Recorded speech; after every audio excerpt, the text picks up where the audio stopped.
Hello दोस्तों, कैसे हो आप। द ऑल अबाउट चैनल में आपका बहुत बहुत स्वागत है।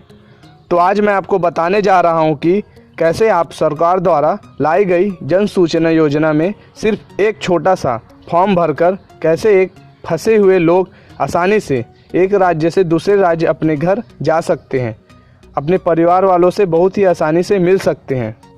मैं भी चाहता हूं दोस्तों कि इस लॉकडाउन में फंसे हुए लोग जो एक राज्य से दूसरे राज्य कमाने खाने और अपना पेट पालने आते हैं, चाहे वो टीचर हो, सफाई कर्मी हो, स्टूडेंट हो या फिर फैक्ट्रियों में काम करने वाले वर्कर हों, चाहे कोई भी हो, सभी लोग इस लॉकडाउन में अपने अपने घर जाना चाहते हैं, अपने अपने परिवार वालों के साथ समय बिताना चाहते हैं। तो प्लीज़ दोस्तों वीडियो को लास्ट तक देखिएगा, प्लीज़ स्किप मत कीजिएगा, वरना आपका आधा अधूरा ही फॉर्म फिल होगा। इसलिए मेरी वीडियो को पूरा लास्ट तक ध्यान से देखिएगा दोस्तों। तो चलिए दोस्तों, बिना समय बिताए वीडियो को स्टार्ट करते हैं।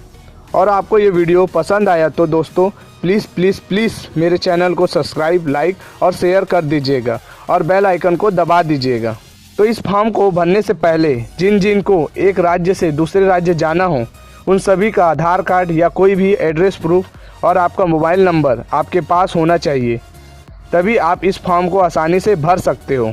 तो सबसे पहले आप अपने मोबाइल के प्ले स्टोर में जाइए या फिर आप मोबाइल में ना जाकर गूगल में जाकर जन सुनवाई टाइप करके सर्च कर लीजिए।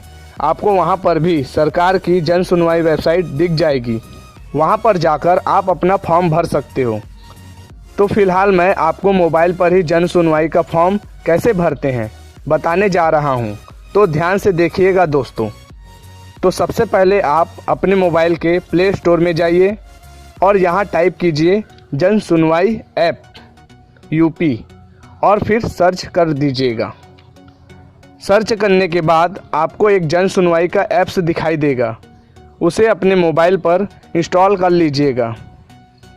जैसे कि आप देख सकते हैं कि मैं इंस्टॉल कर चुका हूँ और अब इस ऐप्स को ओपन कर रहा हूँ। फिर आपको अपने मोबाइल पर ऐसा डिस्प्ले शो होगा जैसे कि आपको मेरे मोबाइल पर दिखाई दे रहा है।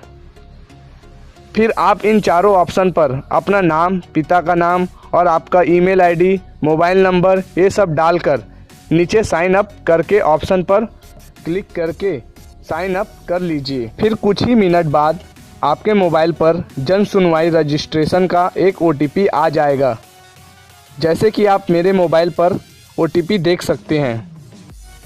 फिर यही OTP को आप यहाँ पर डाल दीजिएगा और सबमिट ऑप्शन पर क्लिक कर लीजिएगा। फिर आपको एक ऐसा डिस्प्ले शो होगा, उसमें आप अपने भाषा का चयन कर लीजिए, चाहे आपको इंग्लिश चयन करना हो या फिर हिंदी चयन करना हो। तो मैं यहाँ हिंदी भाषा का चयन करता हूँ। फिर आपको ऐसा एक और डिस्प्ले दिखाई देगा, इसका मतलब ये हुआ कि आप इस जन सुनवाई ऐप्स में साइन अप कर लिए हो। फिर इसी डिस्प्ले में आपको सबसे नीचे जाकर प्रवासी पंजीकरण ऑप्शन पर क्लिक करना होगा, जैसे कि मैं क्लिक करता हूँ। क्लिक करने के बाद फिर आपको ऐसा पेज दिखाई देगा जिसमें 3 ऑप्शन हैं। पहला ऑप्शन है उत्तर प्रदेश से अन्य राज्य जाने हेतु। इसका मतलब ये हुआ कि उत्तर प्रदेश में जो लोग फंसे हुए हैं और दूसरे राज्य अपने घर जाना चाहते हैं, वो इस पहले ऑप्शन पर क्लिक कर लेना। और दूसरा ऑप्शन यह है कि अन्य राज्यों से उत्तर प्रदेश आने हेतु। इसका मतलब ये हुआ कि जो लोग जिस राज्य में फंसे हुए हैं और अपने राज्य उत्तर प्रदेश जाना चाहते हैं, इस दूसरे ऑप्शन पर क्लिक कर लेना। और यहाँ तीसरा ऑप्शन यह है कि आपने जो आवेदन कर चुका है उसकी स्थिति और उसे डाउनलोड करने के लिए है। तो मैं दूसरे ऑप्शन पर क्लिक कर लेता हूँ क्योंकि मुझे उत्तर प्रदेश जाना है। उसके बाद आपको ऑनलाइन पंजीकरण पोर्टल का पेज दिखाई देगा, जिसमें आपको पंजीकरण करना पड़ेगा। तो यहाँ पहले ऑप्शन पर अपना फिर से मोबाइल नंबर डाल दीजिए और दूसरे ऑप्शन पर सीधे हाथ में लिखा हुआ ये 4 अंकों का कैप्चा डाल दीजिए। अगर आपसे मोबाइल नंबर या कैप्चा गलत डल गया हो तो आप यहाँ रीसेट करें ऑप्शन पर क्लिक करके दोबारा डाल सकते हो। मोबाइल नंबर और कैप्चा डालने के बाद OTP भेजे ऑप्शन पर क्लिक कर लीजिएगा। फिर कुछ ही मिनटों बाद फिर से आपके मोबाइल नंबर पर एक और नया OTP आएगा, जैसे कि आप मेरे मोबाइल पर देख सकते हो। वही OTP को आप उसी पेज में उसमें आप OTP डालकर सबमिट ऑप्शन पर क्लिक कर देना। क्लिक करने के बाद आपको एक आवेदन फॉर्म दिखाई देगा, जिसमें लिखा होगा अन्य प्रदेशों से उत्तर प्रदेश में आने हेतु आवेदन। इसी फॉर्म में आपको अपनी पर्सनल इन्फॉर्मेशन पूरी जानकारी देनी होगी, जैसे कि आपका नाम, आपका पता, वर्तमान में कहाँ रहते हो और आपको कहाँ जाना है। सबसे पहले आपको यात्रा की श्रेणी वाला ऑप्शन दिखाई देगा। उसमें क्लिक करने के बाद आप कौन हो, प्रवासी श्रमिक हो, छात्र हो या तीर्थयात्री हो, पर्यटक हो या फिर कोई भी हो, आप जो भी हो वह चयन कर लेना। जैसे कि मैं प्रवासी श्रमिक हूँ तो मैं प्रवासी श्रमिक ऑप्शन पर क्लिक कर लेता हूँ और उसे चयन कर लेता हूँ। उसके बाद आपको नीचे वाले ऑप्शन पर अपना पूरा नाम डालना है और उसके नीचे आयु वाले ऑप्शन पर अपनी आयु डालनी है, जो आपके आधार कार्ड में लिखा हो। फिर थोड़ा नीचे में अपना जेंडर डालना है और नीचे वाले ऑप्शन पर तो मोबाइल नंबर तो पहले से ही डला है, तो डालने की ज़रूरत नहीं है आपको।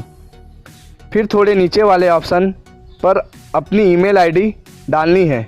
अगर आपके पास ईमेल आईडी है तो डाल दीजिए, अगर नहीं है तो कोई बात नहीं। अब नीचे में अपनी कोई सी भी पहचान पत्र डालनी है, जैसे कि आपको दिखाई दे रहा है। आपकी पहचान पत्र जैसे कि आधार कार्ड का, ड्राइविंग लाइसेंस का, पैन कार्ड का, वोटर आईडी का या फिर कोई सा भी हो, आपके पास पहचान पत्र हो वो आप यहाँ पर चयन करके डाल सकते हो। जैसे कि मैं यहाँ पर आधार कार्ड चयन करके अपना आधार कार्ड का नंबर डाल रहा हूँ।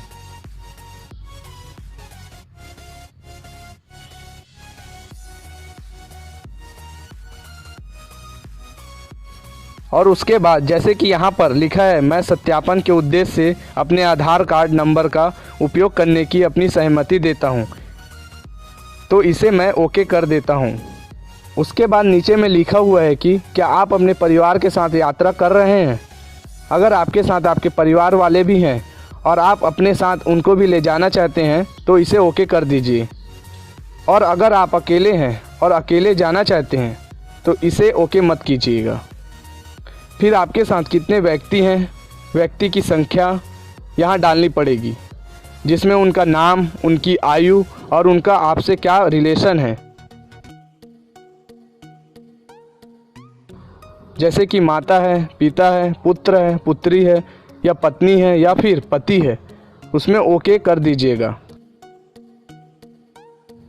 फिर थोड़ा नीचे में यात्रा का तरीका चयन करना है, जिसमें आप अपने हिसाब से चयन कर लीजिएगा कि आपको स्वयं के वाहन से जाना है या फिर यात्रा सहायता के लिए सरकार से अनुरोध करना है या सहायता लेना है। उसके बाद आपको यहाँ पर कुछ सूचना दिखाई दे रही है, जैसे कि आप देख सकते हैं। इस सूचना को आप ध्यान से पढ़ लीजिएगा और इस सूचना का ध्यानपूर्वक पालन करके सरकार की मदद कीजिए। इसमें लिखा है कि क्या आपको या आपके परिवार के किसी अन्य सदस्य को सर्दी, खांसी या बुखार या संबंधित लक्षण है, तो आपको हाँ और ना का ऑप्शन दिखाई देगा। तो अगर लक्षण है तो हाँ कर दीजिए और लक्षण नहीं है तो ना कर दीजिए। फिर यहाँ पर नीचे में क्या आप या फिर आपके परिवार हाल के दिनों में 14 दिवस हेतु अधिकारियों द्वारा क्वारंटाइन किए गए हैं। अगर क्वारंटाइन किए गए हैं तो हाँ कर दीजिए, अगर क्वारंटाइन नहीं किए गए हैं तो ना कर दीजिए। फिर आपको थोड़ा नीचे जाने पर आपको वर्तमान पते का विवरण, जहाँ पर आप निवास कर रहे हैं, मतलब जहाँ पर आप अभी मौजूद हो, वहाँ का पूरा पता यहाँ देना होगा। तो यहाँ पास राज्य का ऑप्शन है, तो राज्य चुन लीजिए। फिर नीचे डिस्ट्रिक्ट या जनपद चुन लीजिए और उसके बाद आपको यहाँ पर अपना पूरा पता देना होगा। उसके बाद उत्तर प्रदेश में जिस पते पर आप जाना चाहते हैं वहाँ का पूरा पता, फुल एड्रेस आपको डालना पड़ेगा, जैसे कि आपका जनपद, नीचे में तहसील, फिर नीचे में विकास खंड, फिर नीचे में ग्राम सभा। ये सब चुनने के बाद आपको अपना उत्तर प्रदेश में बना हुआ अपना फुल एड्रेस, पिन कोड के साथ पूरा पता डालना होगा। थोड़ा नीचे में आपको जिस पते पर जाना है वहाँ के व्यक्ति का विवरण, मतलब उस व्यक्ति का पूरा डिटेल देना होगा। यहाँ पर उस व्यक्ति का नाम डालना होगा, उस व्यक्ति का नीचे में मोबाइल नंबर डालना होगा।